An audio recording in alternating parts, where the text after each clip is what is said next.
네. 저도 예전에 주일학교 교사를 했었고요. 또, 전도사 시절에는 이제 주일학교 아이들 설교도 했는데, 주일학교 아이들 설교하는 게 참 어렵습니다. 아이들은 집중하는 시간이 되게 짧습니다. 그래서 조금만 흥미를 잃어버리면 다른 생각을 하고 금방 이렇게 채널이 돌아가기 때문에 이 아이들 집중시키는 것이 굉장히 어렵고,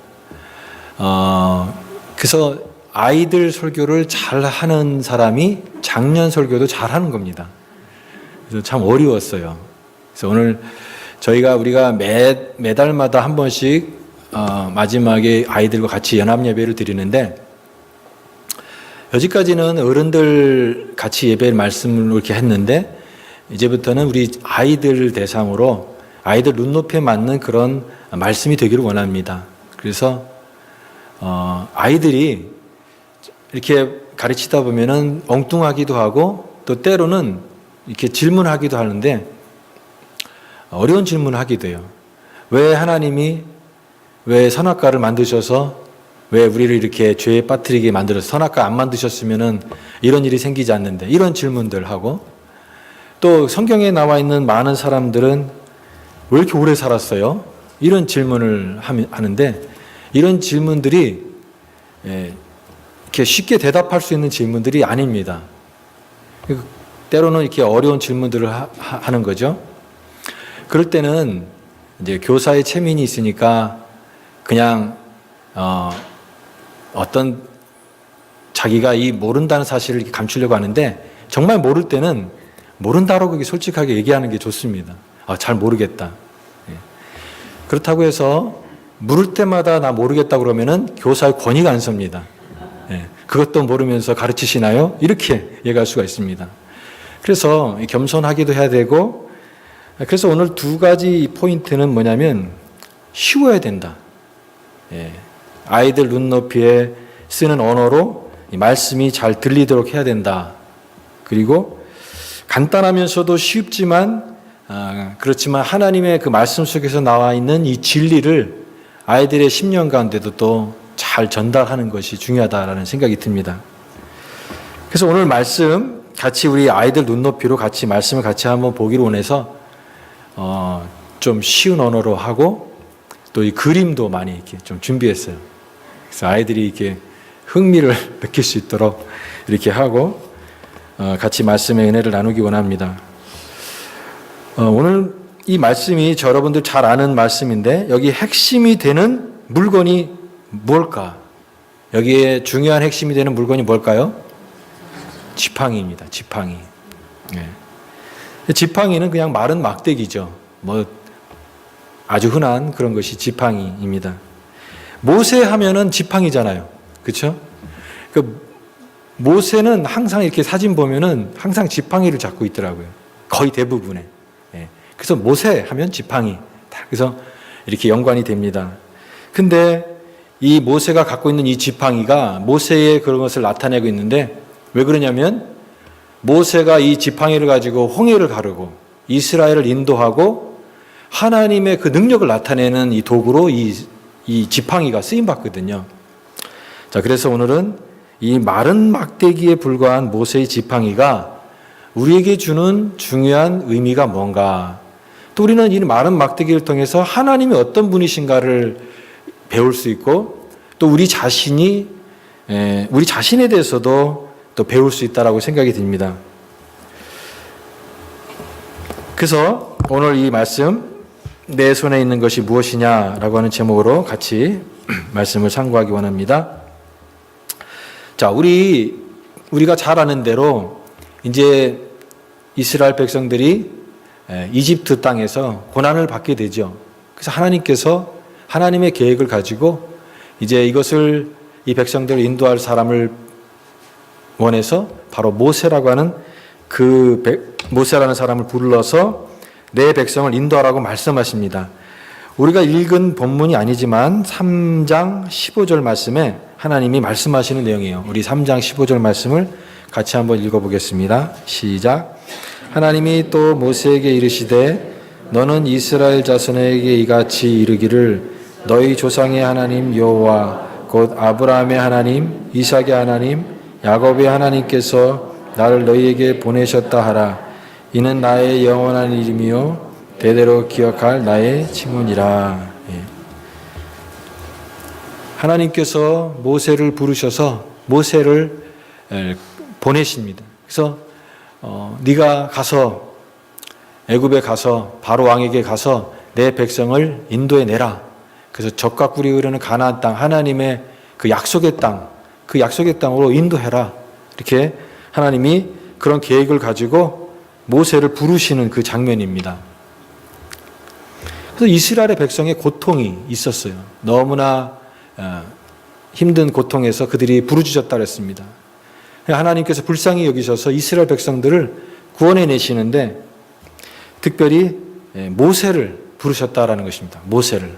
그리고 모세에게 가서 말하라. 가서 전하라. 그리고 이 백성을 인도하라. 그 백성들이 숫자가 거의 200만, 2밀리언 정도 되는 많은 숫자예요. 그 숫자를 다 데리고 홍해 바다를 건너서 하나님의 약속의 땅으로 가는 그 여정이 얼마나 어려운 일이겠습니까? 근데 이 일은 모세를 구원하는 일도 되지만 이스라엘 백성들, 그 많은 이스라엘 백성들을 다 인도하는 일이에요. 그러니까 이스라엘 백성들의 모든 그 운명이 모세에게 달려 있는 그런 것이죠. 근데 이스라엘 백성들은 그렇다면 막 구원을 기다리고 있는가? 누가 오기만 하면은 막 맞을 준비를 하고 있는가? 그건 아니라는 거예요. 고생을 하고 있지만 어떻게 해야 될지 모르고 어떤 것이 하나님의 뜻인지 모르고 있는 전혀 그렇게 고생만 하고 있는 이스라엘 백성들의 그 노예살이하는 그런 모습을 생각해 볼 수 있습니다. 그리고 이집트 왕인 이 바로 왕은 아주 악한 왕입니다. 아주 마음이 굳은 왕이고 또 이 바로의 군대가 있기 때문에 이들을 상대하는 것 자체가 여간 힘든 일이 아니에요. 그냥 말만 하면은 고분고분 그렇게 하십시오라고 하는 그럴 사람이 전혀 아니라는 것이죠. 그들이 노예이기 때문에 노예를 쉽게 허락해 줄 그런 왕이 아닙니다. 그래서 하나님이 이렇게 말씀하셨어요. 하나님이 이렇게 하라고 말씀하셨지만 우리가 읽은 내용에서 보면은 모세가 이거를 굉장히 힘들어하고 부담스러워하는 그런 내용이 오늘 4장에 나와 있는 내용입니다. 4장 1절을 같이 읽어보겠습니다. 4장 1절 시작. 모세가 대답하여 이르되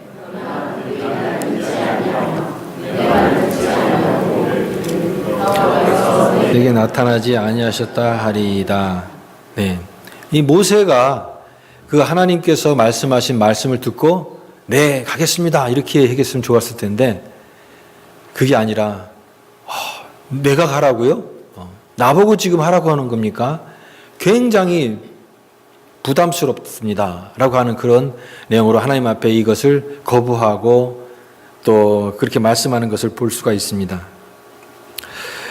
모세가 자신감이 많이 떨어졌어요. 여러분 우리가 인생을 살아가면서 제일 중요한 게 뭐냐면 자신감이 필요하죠. 무슨 일을 할 때에도 자신감을 가지고 이렇게 해야 되는데 자신감이 없이 쓰면은 뭐든지 다 불안한 것입니다. 자신감이 없는 거죠. 왜냐하면은 자신감이 떨어질 수밖에 없어요. 우리가 이렇게 살펴보면은 나이는 숫자에 불과하다라는 말이 있죠. 근데 모세가 나이가 지금 80이에요. 그러니까 숫자에 불과하지만 너무 많은 숫자예요. 부담스러운 나이예요. 그리고 오랫동안 양을 치면서 살았습니다. 양을 치면서 살았어요. 자, 이래서 이렇게 그림을 준비한 겁니다. 네. 저 사진을 보면은 당시에 어떤 그 목동의 모습이 나와 있죠. 모세는 전에 어떤 사람이었습니까? 이집트의 왕자였어요.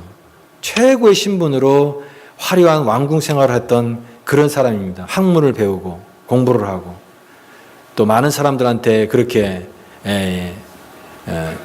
인정받는 그런 사람이었지만 이제 그가 사람을 그 자기 동족의 그 핍박받는 것을 보고 의분이 나서 이집트인을 죽이게 됐고 또 도피 생활을 해서 지금 미디안 광야에서 40년을 살았습니다.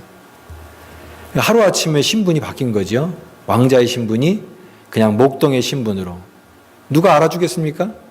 아무도 알아주지 않고 정말 숨어 지내면서 혹시나 나를 잡으러 오는 사람이 있을까 두려워하는 마음에 그냥 겨우 숨죽여 살면서 저렇게 양을 치고 그렇게 아무도 모르는 곳에서 그렇게 살아온 세월들이 40년 됐습니다. 10년이면 강산이 변한다고 얘기했죠.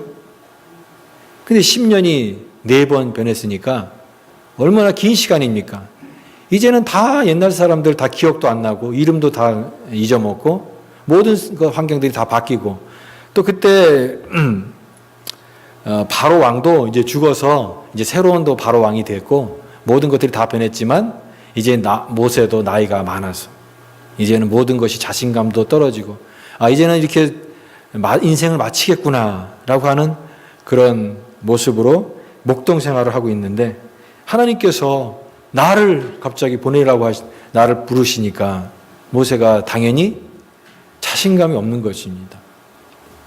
그래서 여러 가지 얘기를 하고 하나님 앞에 변명을 하고 때로는 하나님 앞에 부담스럽다는 얘기를 합니다. 그리고 다른 사람들의 반응이 부담스러운 거죠.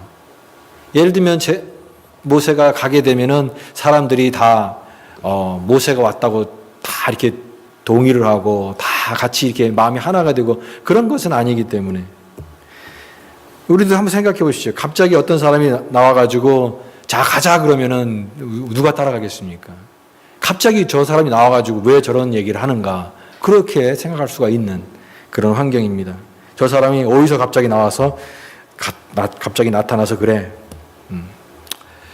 여러분 이와 같은 이 부담감으로 모세는 하나님께서 말씀하신 것을 계속해서 거부하고 말합니다. 나는 못하겠습니다. 나는 적임자가 아닙니다. 나는 그 일을 할 만한 사람이 아닙니다. 다른 사람을 보내세요. 나는 못하겠습니다. 여러분 우리도 살아가면서 어떤 일을 맡길 때가 있습니다. 어떤 중요한 자리를 맡고 또 내가 이 일들을 해야 되고 또 부모님이나 선생님들이 또 이런 일들 하라고 말할 때가 있습니다. 그럴 때 우리는 무슨 일을 맡길 때 어떤 사람들은 굉장히 부담스러워하는 사람들이 있어요. 부담됩니다. 자신이 없습니다. 그래서 내가 이 일을 내가 하고 싶지 않습니다. 나는 이걸 못하겠습니다. 내가 이걸 맡아서 하다가 망치면 어떻게 됩니까? 그래서 이런 거부를 하고 또 부담 갖고 그렇게 말하는 그런 모습이 많습니다. 그런데 하나님은 그런 우리에게도 꼭 하나님께서 우리를 부르신다라는 것입니다. 우리가 굉장히 부담스럽지만 그 부담의 자리에서 하나님이 부르세요. 그 일을 하라고 말씀하십니다. 네가 그 일을 해야 된다라고 말씀하십니다. 이 세상 속에 너무나 많은 고통이 있어요. 이 세상 속에 가난한 사람도 있고 고통당하는 사람도 있고 또 예수 그리스도를 알지 못하는 사람들도 너무 많아요.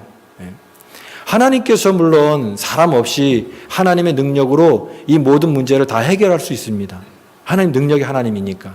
그러나 하나님은 하나님 자신을 그렇게 하시지 않으시고 꼭 사람들을 불러서 그 일들을 맡기세요. 네가 그 일을 하라고.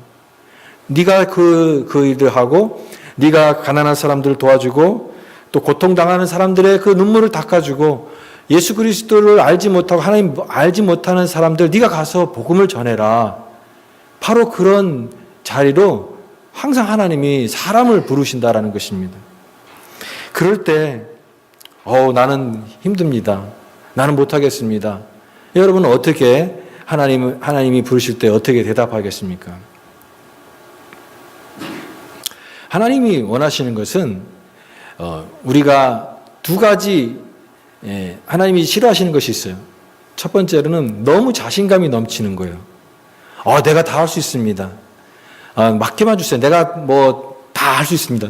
너무 자신감이 넘쳐가지고 마치 자기가 정말 모든 걸 다 할 수 있느냐? 그렇게 자신감이 있는 것도 하나님이 원하시는 모습은 아닙니다. 근데 또 다른 건 뭐냐면 너무 자신감이 없는 것도 하나님이 원하시는 모습이 아니에요. 나는 못하겠습니다.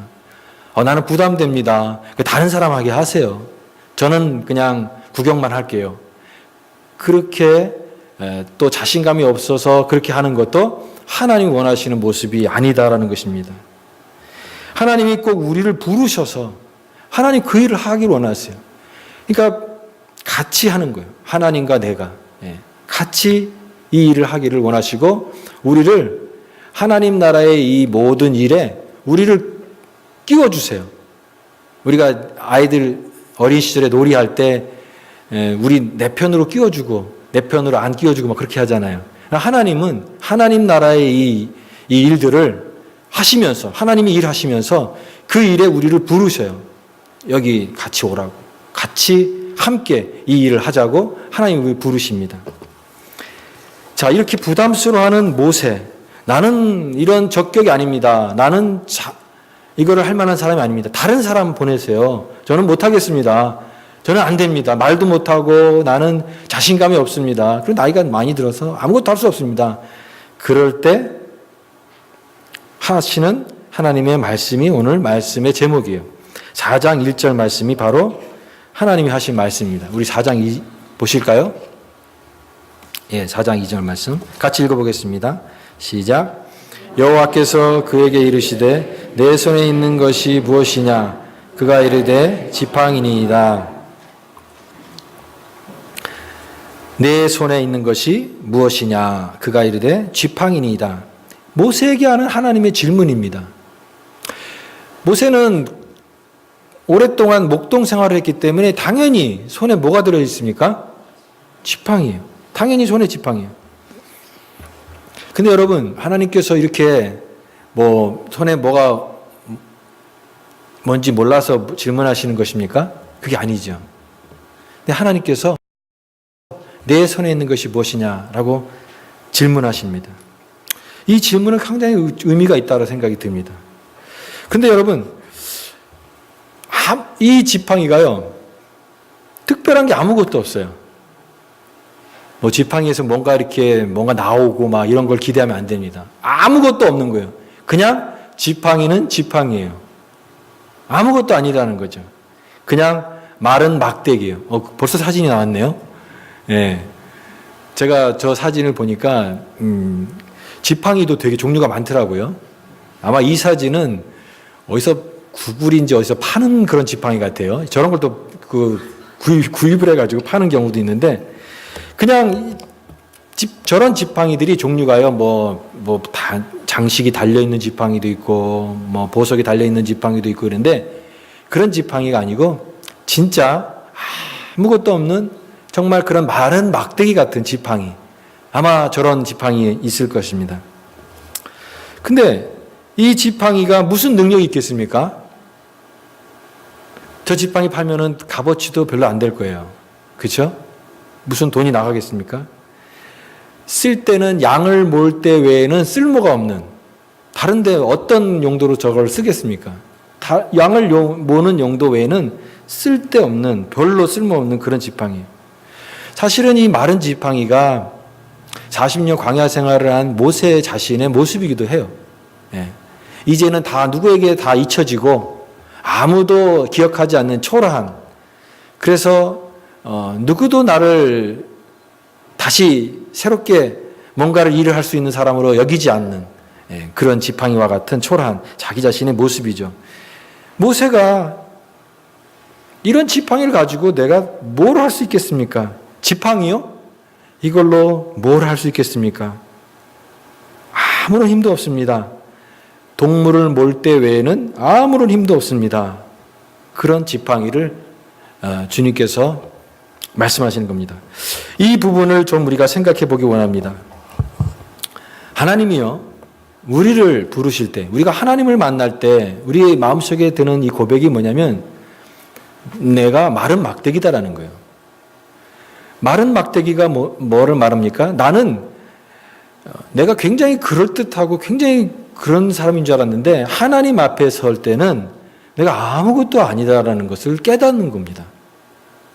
여러분, 우리는 신앙생활을 하면서 내가 믿음만 있으면 위대한 사람이 되고 또 믿음만 있으면 유명한 사람도 되고 그래서 하나님의 큰 축복을 누려서 내가 하나님의 축복을 누릴 것이다. 심지어는 내 욕심, 내 잘못된 생각 그런 것들이 변화되지 않으면서 내가 원하는 성공, 내가 잘되고 성공 이루면 그게 믿음이 좋은 거다라고 우리가 때로는 생각하며 살 때가 많습니다. 그러나 하나님을 분명히 만나게 되고 하나님의 말씀을 통하여 깨닫는 것은 뭐냐면 내 손에 든 것이 무엇냐? 바로 한없이 초라하고 자기 부족함을 보게끔 한다라는 것이죠. 내가 하나님 앞에서 이러한 존재구나.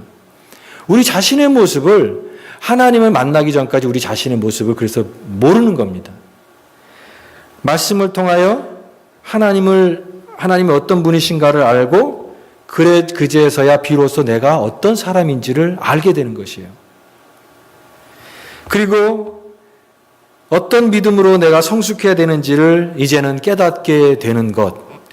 그래서 진정으로 하나님을 내가 신뢰하는 것이 무엇인가를 이제는 말씀을 통하여 깨달아 가는 것이 진정한 신앙생활의 모습입니다. 그런 것이 아니라 마치 내가 생각하는 어떤 것이 마치 그것이 믿음인 양, 내 생각과 내 고집대로, 때로는 내 욕심대로 우리가 그것을 신앙이라고 생각하고 믿음이라고 생각하고 우리 착각하면서 그렇게 우쭐대고 자신만만하게 살 때가 너무나 많은데 그러나 주님께서 내 손에 든 것이 뭐냐라고 말씀하실 때 바로 그 모습, 나의 이 아무것도 아닌 모습을 깨닫고 보게 하셔서 하나님이 어떠한 분이시고 내가 어떤 사람인가를 알게 하신다. 그 말입니다. 내가 가진 것이 아무것도 아님을 고백할 때 그때서야 하나님께서 내가 너와 함께 하겠다라고 말씀하십니다. 내가 너와 함께 하겠다. 자신의 우리 의지와 내 능력을 가지고 우리가 뭔가 믿음을 가지고 열심히 했을 때는 사실은 우리는 제자리걸음을 하고 있었던 겁니다. 내가 믿음으로 열심히 산다고 했지만은 사실은 그게 앞으로 조금 더 나아간 게 아니에요. 나의 실력, 나의 것을 내세울 때 제자리였어요. 심지어는 잘 될 때도 불구하고 하나님의 뜻이 아닐 때가 너무나 많았습니다. 그래서 주님께서 말씀하십니다. 내 손에 있는 것이 무엇이냐? 모세는 지팡이였어요. 우리 각자에게 다 다를 것입니다. 여러분에게는 여러분의 손에 든 것이 무엇입니까? 여러분에게 뭐가 있습니까? 하나님이 이 질문을 하는 것은 뭐가 필요하기 때문에 질문하는 게 아니에요. 하나님은 어떤 그런 도움이 필요한 분이 아니에요. 우리가 뭔가 이거 내가 없으면은 안 될 텐데, 내가 빠지면 여기 망할 텐데, 하나님은 그러신 분이 아니에요. 우리가 도와주지 않고 우리가 보탬이 되지 않아도 하나님은 하나님 말씀으로 모든 것을 다 하실 수 있는 분이에요.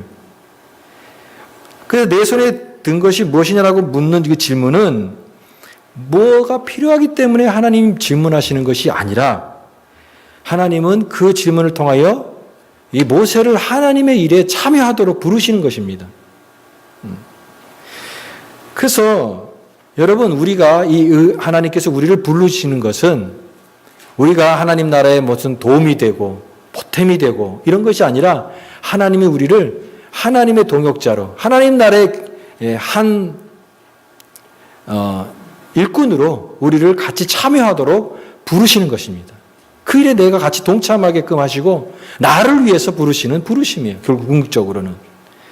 그래서 하나님 나라에 함께 하도록 부르시는 것입니다. 자, 그래서 우리 마지막 배울 것은 이 마른 막대기를 통해서 배우는 것은 그러면 하나님은 어떤 분이신가? 하나님은 가장 약한 것을 통해서도 하나님의 위대한 일들을 하신다라는 것입니다. 가장 약한 것들을 붙들어서 위대한 일에 쓰임받게 하시는. 그래서 우리는 그렇게 고백합니다. 약한 것이 능력이라. 약할 때가 곧 강함이라.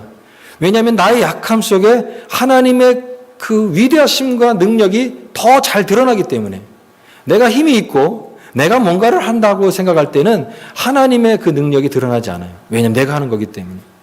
그러나 내가 너무나 연약하고 아무것도 할 수 없다고 했을 때 하나님만을 의지할 때 하나님의 그 위대하심과 능력이 나의 연약함을 통해서 드러나는 거예요. 그래서 사도 바울은 약할 그때가 곧 강함이라. 이는 내 능력이 약한 데서 온전하여 짐이라고 말씀하셨습니다. 바로 이와 같이 마른 막대기는 아무 힘도 없지만 하나님이 함께 하시고 하나님이 함께 붙들어 주셨을 때 하나님의 권위가 되고 하나님의 함께 하시는 능력이 됐습니다. 자, 6번 그림, 마지막 그림 한번 보여주시죠. 자, 그래서 바로 이 모습은 이 마른 막대기가 하나님의 권위가 됐을 때 우리 자신이 소망이 없다고 느꼈을 때 하나님의 능력이 나타난다라는 것입니다. 하나님께서 새로운 소망을 주시고 새로운 능력을 이 마른 막대기 같은 모세의 인생 가운데 함께 하셨습니다. 우리는 뭔가 내가 하나님 앞에 쓰임 받으려면은 뭔가 잘 준비되고 모든 게 다 갖춰져야 된다라고 생각합니다. 그래서 뭐 하나님의 일을 할 때 꼭 필요한 사람만 오라고 생각할 때가 있습니다. 그러나 그런 게 아닙니다. 꼭 필요한 사람이 오는 것이 아니라 누구나 다 올 수 있다는 겁니다. 여러분 교회도 마찬가지예요. 교회의 공동체가 되는 것은 이 교회에 보탬이 되고 쓸모 있어서 오는 것이 아니라 쓸모없고 보탬이 되지 않고 아무에게도 도움이 되지 않아도 그러나 얼마든지 부르시는 하나님의 은혜에 누구든지 참여할 수 있기 때문에 교회가 교회 되는 것입니다. 이게 하나님의 은혜예요. 하나님 저와 여러분을 은혜로 부르셨지 자격으로 부르시지 않으시고 우리가 뭔가를 잘하기 때문에 부르신 것이 아니라 하나님을 하나님으로 인정하기 때문에 저와 여러분을 지금도 붙들고 계세요. 무언가 잘 준비된 게 있는 게 아니라 그저 있는 모습 그대로 자신을 드리는 것이고 다만 주님의 손에 우리가 붙들리는 것입니다. 붙들리는 것이에요. 예수님께서 벳세다 들녘에서 말씀을 전하실 때 많은 사람들이 모여 있었습니다. 그때에 5,000명의 많은 사람들이 줄인 배 때문에 먹을 것이 없었을 때 한 아이가 작은 자기 도시락을 가지고 왔죠. 보리떡 5개와 물고기 2마리 가져왔습니다. 그 식사 양이 한 사람 그 어린 아이에게는 충분한 양이었지만 거기 모여있는 5,000명에게는 정말 아무런 그런 보탬이 되지 않는 그런 음식이었어요. 그러나 그 보리떡 5개, 물고기 2마리가 정말 보잘것없지만 위대한 쓰임을 받았어요. 언제 쓰임 받았습니까? 주님의 손에 얹혀졌을 때.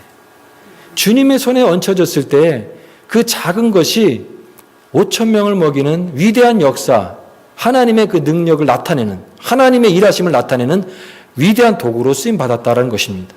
여러분 마찬가지입니다. 내가 가진 것, 내 손에 있는 것, 비록 작은 것이지만 우리 주님의 손에 얹혀질 때 그것이 크게 쓰임받는 위대한 하나님의 능력의 도구가 될 줄 믿습니다. 이게 믿음이에요. 그러므로 우리는 하나님의 이 말씀 앞에서 우리는 저 모습처럼 겸손하게 무릎을 꿇어야 됩니다. 겸손은, 진정한 겸손은 주님 앞에 나를 드리고 굴복하는 훈련이에요. 날마다 나를 주님 앞에 굴복시키고 내 손에 있는 것이 무엇입니까? 물으실 때 주님 앞에 나를 드리는 거예요. 나의 재능, 나의 시간, 나의 어떤 그런 물질 그것을 드리는 것이 아니라 나의 있는 이 모습 그대로 나의 이 존재를 하나님 앞에 드리는 것입니다. 주님 내가 여기 있습니다. 나를 보내소서. 하나님께서 이 모세처럼 내 손에 있는 것이 무엇이냐 여러분에게 물으시면 여러분은 뭐라고 대답하시겠습니까? 주님 내가 여기 있습니다. 나를 보내소서. 나를 써주소서. 마른 막대기 같은 나를 하나님 붙들어 주옵소서. 이와 같은 하나님의 능력의 손에 붙들려서 하나님의 은혜를 많은 사람들에게 드러낼 수 있는 거룩한 주의 도구로 쓰임받는 저와 여러분 될 수 있기를 간절히 바랍니다.